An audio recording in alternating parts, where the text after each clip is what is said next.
الحمد لله رب العالمين والصلاة والسلام على نبينا محمد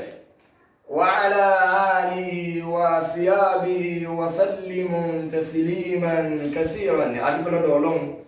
ọba tó ní kémi àti yín ká máa bẹ dáadáa ká máa bẹ pẹ̀lú ìdùnnú ìkẹ́ àtọ́lá rẹ̀ kó máa bá Ànábì wa Muhammad sallallahu alayhi wa sallam, gbogbo àwọn sàhábà àwọn tábì tabi'in àlìjánnà onídẹ̀ra tọ́nà ọba nípalẹ̀ mọ́ fún wọn àti ní àti yín. Ọlọ́run ọbẹ̀ iṣẹ́ rẹ̀ ọ̀rọ̀ rẹ̀ tí sọ ní dọ́mà àlìjánnà Ọlọ́run kò fi sọ gángan wa olóríire o. Eléyìí ni àlàyé ọ̀rọ̀ mi níwọ̀n bá sókí àlàyé bá àti fomi ṣèwòsàn nínú Islam. Mo ti máa sábà sọ̀pọ̀lọpọ̀ ọ̀rọ̀ láwọn agbègbè wọ̀nyí sẹ́yìn tẹ́lẹ̀ pàápàá jùlọ lánàá. Mo parí tá lánàá ni brọ́dà ká bá pè mí wọlé láti Ghana àbí láti Togo, ìkan nínú méjèèjì. Brọ́dà náà wá ní kí n gbìyànjú kí báwọn ṣe níwọ̀n bá sókí. Torọ́pọ̀lọpọ̀ àwọn èèyàn àwọn táwọn fẹ́ kí wọ́n lágbọ́yé bá àti fomi ṣèwòsàn nínú Islam. Mo wá rí pé lódodo ìnáwó dátà yìí Ọlọ́run bò wá láṣìírí ẹ̀dúrà wa lọ. Ọlọ́run mọ̀ bẹ́ẹ̀ mọ̀ fàánù rẹ̀ bẹ́ẹ̀ eléyìí náà sí lókun fèrè ire ayé àtàtàlẹ̀ kíámà fẹ́mi àti olóríire o. Ìlànà bá àti fomi ṣèwòsàn nínú Islam torí pé nínú gbogbo nǹkan òwòsàn pátá èyí tọ́lọ́run gbé gbọdọ̀ Ànábì wa Muhammad sallallahu alayhi wa sallam, zaitun ni, abat sauda ni, wúlíbà ni, oyin ni, ọ̀pọ̀ bẹ́ẹ̀. Kódà bọ́lọ̀ bá fi ìwòsàn wa sára àwọn nǹkan wọ̀nyí lódodo fẹ́ni tó náà bá ní ìwòsàn rẹ̀ ń bẹ̀ ẹ má jẹ́ ń tàn yín kọ̀ mọ̀ bọ́fẹ́ dé fa. Zaitun owó lọ́yẹ̀ rà abatu sauda àbọ̀ bá rẹ̀ yẹn bùn ni ọ̀fẹ́ kọ́ bá dé o. Àmọ́ omi àánú Ọlọ́run ní fún gbogbo ẹ̀dá, ọjẹ́ mùsùlùmí ọjẹ́ mùsùlùmí. Kódà bó bá lè má yàn téèyàn ya olùsí dépò pé kò lómi ńlé o lè tọrọ omi. Ẹni tí bá ń forí ire ayé àtẹ̀tẹ̀lẹ̀ kíámà kò ní fomi sáhún. Àwọn àrùjọ tó bá fẹ́ sáwọ̀ kásàlàyé ẹ̀fọ́ àwọn mùsùlùmí tóró ṣeéṣe kára àwọn tí kìí ṣe mùsùlùmí ká máa fomi àdúrà sí yàrá fún wa ká máa fi ṣe fáàrí bí àkómi àdúrà bẹ́ẹ̀lẹ̀ mi omi iye yóò wá dàbí pé àbáwá mùsùlùmí àwa náà rẹ́rìí fún pé kásàdúà sómi ni kásàdúà sómi ká fi ṣe wòsàn fún gbogbo tí bá ń ṣe wá ọjọ́ ọ̀dágìrì Ọlọ́run ọbẹ̀ mọ́ fàánù rẹ̀ bẹ́ẹ̀ èyí tá à ń ṣe ìṣe lókun forí ayé àti tàlẹ̀ kí á máa fẹ́mi àtìyín kóró tó ṣeéṣe ìrújú mi tó fẹ́ sáwọ́ bẹ̀ ara àwọn àfáà tí wọ́n jẹ́ mùsùlùmí táwọn náà ti gbàbẹ̀ wọlé àwọn ṣe omi nílò o lè fẹ́ dàrú mọ́ mùsùlùmí lọ́wọ́ pé àwọn àfáà ti wá àwọn ìjọ nǹkan dúdú omi nìkan làwọn máa ń lò bẹ́ẹ̀ bá ti gbómi lọ́dọ̀ wọn tó bá ti ṣàdúrà sí àní kí mùsùlùmí àgbàtánlá gbọ̀lẹ́ oore lọ́wọ́ fomi ṣe fún gbogbo ayé ó gbọ́dọ̀ kílíà sí ọ ó gbọ́dọ̀ lè ṣàdúrà sómi yìí fúnra rẹ̀ ìwọ náà dómìnira ara rẹ̀ nìyẹn níjọ́ ọ̀dágìrì ló tó kápẹ́ àfẹ́ bá ń ṣàdúrà sí bóyá kankan dí ọ lẹ́nu mú àbọ̀ ọ̀tí ẹ̀ máa ń tọ́ ọ lé wíjọ́ ọ̀dágìrì níjọ́ tó rẹ̀ sábì tẹ̀gbọ́n Qais Ànábì sallallahu alaihi wasallam Ànábì sì ó ṣe rúkìá sínú omi ó ka àdúrà sínú omi Ànábì ní ká lọ gbé fún ká dà sí lára ara rẹ̀ sì yá. Ọlọ́run a máa ṣe ń sábàbí àwọn tí wọn kì í ṣe mùsùlùmí yìí náà tá máa ń fomi àdúrà ṣe fáàrí àyà Kùránì mélòó ni wọ́n kà sí. Ó ṣe é ṣe kó jẹ́ pé gbàgbọ́ tí wọ́n ní sí lójú ọmọ ṣiṣẹ́ bẹ́ẹ̀. Àwa mùsùlùmí náà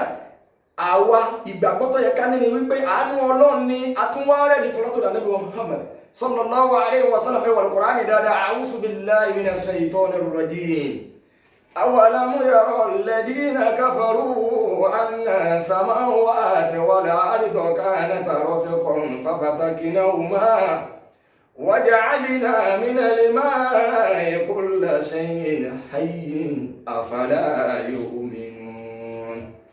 Ọlọ́lẹ́yìn gèfèrí ẹ̀rí ní ẹ̀wòye sí ẹbá mi wò anna samawati wal ardi Ọlọ́ni ẹwọ sánmà dájúdájú ẹwọ sánmà mi ẹwọ lẹ́mí kanata ratqan fafataknahuma àwọn méjèèjì alẹ̀ wọn pọ̀ tẹ́lẹ̀ ni wọ́n wà pọ̀ tẹ́lẹ̀ ni fafataknahuma èmi Ọlọ́mọ wá yà wọ́n lọ́tọ̀ọ̀tọ̀ waja'alna minal ma'i kulla shay'in hayy Ọlọ́ni látara mọ́ yà wọ́n lọ́tọ̀ọ̀tọ̀ lómi fi ń rọ̀ láti sánmà bí wọ́n bá lẹ́kọ̀ọ́ omi ò ní rọ̀. Èmi Ọlọ́run sì fẹ́ ṣàánú ayé ìyàwó lọ́tọ̀ọ̀tọ̀ ó jẹ́ kómi ọmọ omi wá ń dà láti sánmà ń dà sórí ilẹ̀ Ọlọ́run wá lómi yìí lèmi Ọlọ́run fi ṣe gbogbo ara ayé lẹ́mí. Allahu akbar ẹnìkan ò ní bómi sọ̀tá kò ní sí láyé mọ́. Yorùbá náà ní ẹni tí bá ń bómi sọ̀tá èèyàn ní bá ń bómi sọ̀tá agbára kan bẹ lára omi. Ọlọ́run wá ní afala yu'minuna ẹ̀ní látara omi lásán sékọ̀ yẹ kẹ́ nígbàgbọ́ sí mi Ọlọ́run ẹgbẹ́ bọ́lọ̀ ti kàn án sọ wá látara omi lásán sékọ̀ yẹ kẹ́ ìgbèmí Ọlọ́run bá gbọ́ pé àwẹ̀ tá ń gbà lọ́wọ́ yìí èyí tó le jù nìkan la ìmú mi bẹ́ẹ̀ àìmú mi òun dá ló le jù bí ìbá sọ lóúnjẹ ìyá tẹ́lẹ̀ omi ìwúlò omi àǹfààní omi láì tí ẹ ti káyà Kùránì sí eléri rẹ̀ òta ní bómi sọ̀tá Ọlọ́run lómi omi ló ń fi ń ṣe gbogbo nǹkan lẹ́mìí lójú ọjà sí pé bàbá tó àtúwárẹ̀ rí fún bàbá wa fẹ́ lomi yìí fún ìwòsàn bá àti lóore o gbogbo mùsùlùmí àgbàtàlà àgbọ̀lẹ́ o Ọlọ́run sọ wá sókùn Ọlọ́run sọ wá sókùn àní ọdún mi ní rárá rẹ bọ́tí ẹ̀wò omi ní o bọ́ bá wá fẹ́ ka sọ́rí bọ́ bá ti gbé dání báyìí èyí tó dáa jù ka Suratul Fatiha tó máa fi kírun náà ní alhamdulillahi rabbil alamin tó máa kà lérí irun ọkà délẹ̀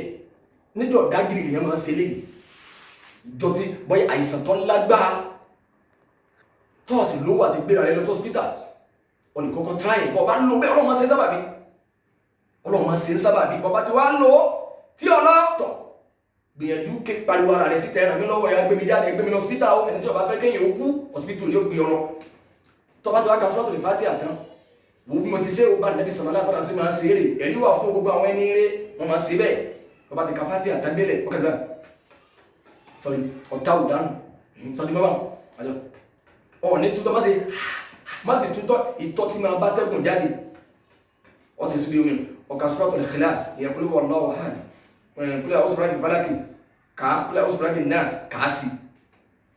ọ lọ fún gbogbo àìsàn tó bá ti nígbàgbọ́ pẹ̀lú ọlọ́ tó bá ti ṣe bá ń tán bọ́ bá ti ka sọ́rọ̀ kọ̀ọ̀kan tán sáàmà sí báyìí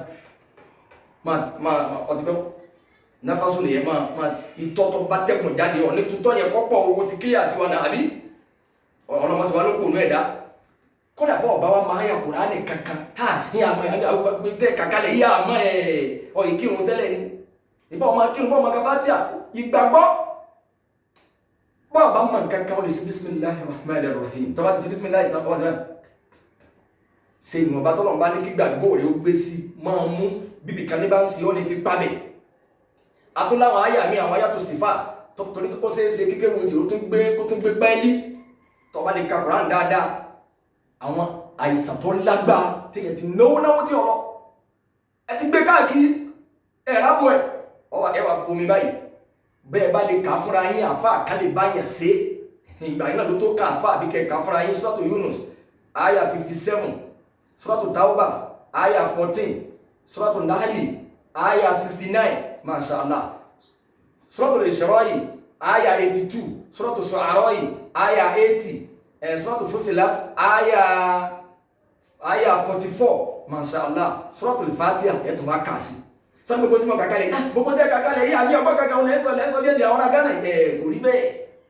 bó sì Fatiha nìkan náà lọ mà ní ọkà sí àmẹ́ni tí kéwò ẹ̀ bá pípẹ́ ní gbogbo ìtìmọ̀ kàkálẹ̀ yẹn ìta kankan torí tiwa náà ní o sẹ́rí omi tá a ṣàdúrà sí yóò ti kú olómi lásán ìyẹn máa fi wẹ̀ pẹ̀lú fàìsàn ní àwọn aráàlú tó ti lo oògùn sí tí ọlọ orí fífọ́ tó ti lo oògùn sí tí ọlọ ọ lè mú kó fi fọ orí ọ̀hún wọ́n lè bọ́ ọ sí ọ lè ṣe fúnra rẹ̀ ọlọ́run sọ mùsùlùmí sókùn Ànábì Muhammad sallallahu alaihi wasallam kò fi wá sínú rújú bàbá ti ṣe sí bá ń tán omi yìí wá má sọ̀rọ̀ rẹ̀ dẹlẹ́bọ̀ látara omi àdúrà o omi àdúrà yìí kọ̀kọ̀rọ̀ tá lè mi rárá ìjọ ọ̀dágìrì lè yẹ máa ṣe bàbá ti ṣe sómi tẹ́ lò fún tẹ́bà lò fún omi yìí jẹ́ fi wọ́n sọ́ọ̀bù ọjà mi ọ̀yá dédé má sọ̀rọ̀ rẹ̀ dẹlẹ́bọ̀ kéèyàn ọ̀tà ọwọ́ ọlọ́run lọ́wà níjọ́ tọ̀ ọ̀tẹ̀ sẹ́ni bọ́lọ̀ ń bá fẹ́ táyà ló sì láwọn gbèdéke ìgbà kan ọjà tó ń tà náà ni ò ní yá má fún mi wọ́n ọjà má fún mi wọ́n sọtígbọ́ eléyìí omi sẹ́msẹ́m nìkan lẹ̀ rí wà ọ lè mú omi sẹ́msẹ́m bí ẹ̀yìn ìta ọlọ́jẹ́ ìta ò lè mú láníyàn yẹn omi eléyìí náà bọ̀bá mú láníyàn àmọ́ pé ẹ̀yìn jẹ́ fi wọ́n ọjà wọ́n sọ̀rọ̀ rẹ̀ dẹ́lẹ́bọ̀ ọjọ́ ọ̀dágìrì lè yẹn sì máa lò ọjọ́ tó jẹ pé kábùkù náà máa lọ ọjọ́ ọ̀dágìrì mọ̀nà ọjọ́ tó jẹ pé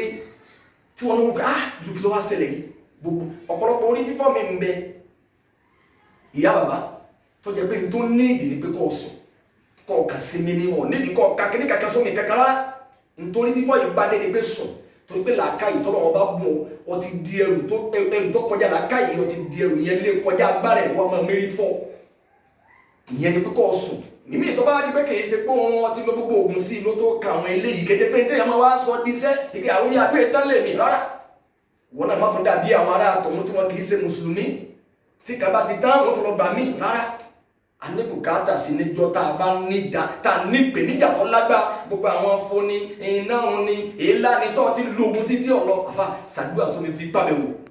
iná orí tí èéfẹ́ lọ ọ̀rọ̀ làpálà pàtí ọ̀rẹ́ bẹ́ẹ̀ gbogbo ògùn láti lọ sí ẹ ti dá gbogbo nǹkan òkọ́ ọmọ lọ ọmọ bíi ọgbọ̀n ọdún tí tó ń tọ̀ọ́lé ẹ̀ka yà Kùránì sínú omi ẹni ó mú ọlọ́mọ ló ń sábà bí dáadáa ojú tó fẹ́ máa ṣe báyìí tó lọ gbogbo ògùn sí tí ò sí yàtọ̀ káyà Kùránì sí fúnra rẹ pẹ̀lú nígbàgbọ́ máa fi gbọ́jú ọ̀hún máa fi pa wáyé wọ́n kà máa ní pé ibẹ̀ lọ́ ti mọ̀ pé Ọlọ́run ò jìnnà ibẹ̀ lọ́ ti mọ̀ pé àsọ̀rọ̀ fẹ́ràn rẹ̀ mọ́tò rẹ̀ dẹ́rú ẹnìkan ọ̀rọ̀ mi máa tẹ̀síwájú mi ètí ìsọdé nìkan subhanaka allahumma bihamdika ashhadu an la ilaha illa ant astaghfiruka wa atubu ilayk.